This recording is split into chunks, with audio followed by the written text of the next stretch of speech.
Well, this is your last video that you'll have to watch. Um, I'm glad that you've been able to hang with this semester, and I hope that you've been able to get the things out of this class that you needed to. I know that it's been a big change from the practice in class to the things that we've been able to do, and I appreciate the effort that you've all put together to try to make that transition and be flexible in your expectations. I know that this has been a tough time for all of us in figuring out what this means and how we move forward and how we continue to progress the way that we needed to and learn the things that we needed to. And so I appreciate your flexibility. As you move into this last segment of the class, let me know if you have any questions, if there are things that about the final paper that you don't understand. Please email me and let me know as soon as possible so we can get that information back out to you. Take a look at it quick today. Make sure that you understand what's expected and what needs to be done, and so you can be thinking about how you need to respond, and if there are any questions, it will give you time to get them answered. As far as ethics, one of the things that I always like to talk in class about is the difference between things that we believe and things that we don't versus hierarchy of our beliefs and values. And I think one of the most common debates, or the most like blatant lines in the sand, if you will, that comes up is a good context for that. And so thinking about this in terms of a hierarchy of values versus things that we do or don't believe in, I think is important. The hierarchy would be, for example, how many of you believe in freedom, the ability that we have to do the things that we want and to believe and to choose the things that we want to do? That's an important value that we have.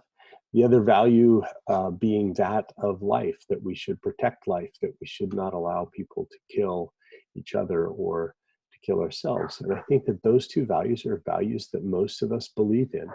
Um, but when it comes to the abortion debate, those are the two values that get used against one another. And both sides get blamed for not valuing the other value.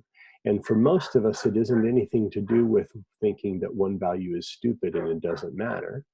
It's just a question of which one hierarchically is above the other. And so which one trumps the other value. And so in reality, most ethical guidelines and even ethical problems come because of hierarchies that confront each other, comes from values that one value we think is greater than another, or one value that we think conflicts with another. And that is also situational. In some circumstances, one is higher than another. And so this kind of flexible, ongoing shifts in those things that we value are what we have to learn to recognize, understand, and deal with in a professional setting. The biggest challenge in professional settings isn't that we don't have values that are rooted in good principles.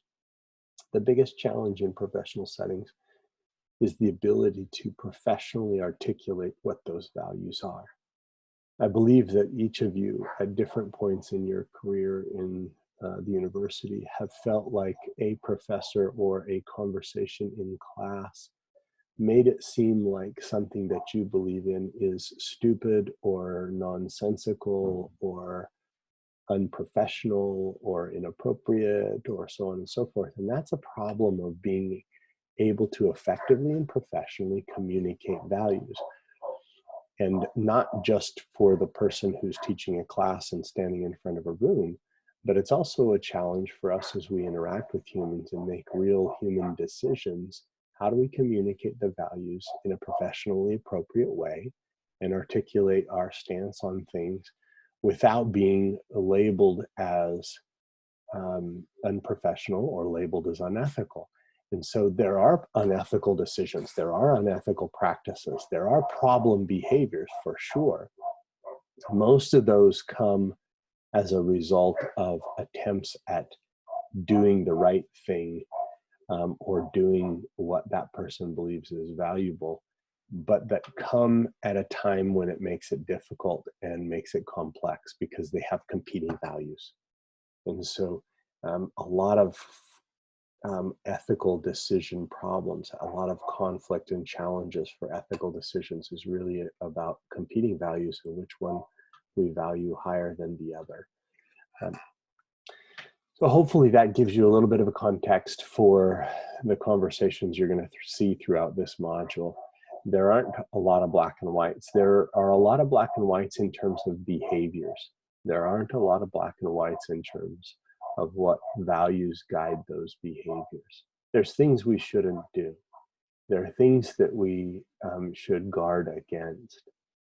But the values that oftentimes drive the things we shouldn't do aren't necessarily always bad. They just have gone unchecked, or they have gone unclear to the person who's making that decision. So hopefully we can try to articulate some of those things, and the need to be able to professionally demonstrate and describe what's going on for you. This is one of those that I think is hard for you to practice online, and I hope that you can find ways to practice articulating your beliefs in a professional way.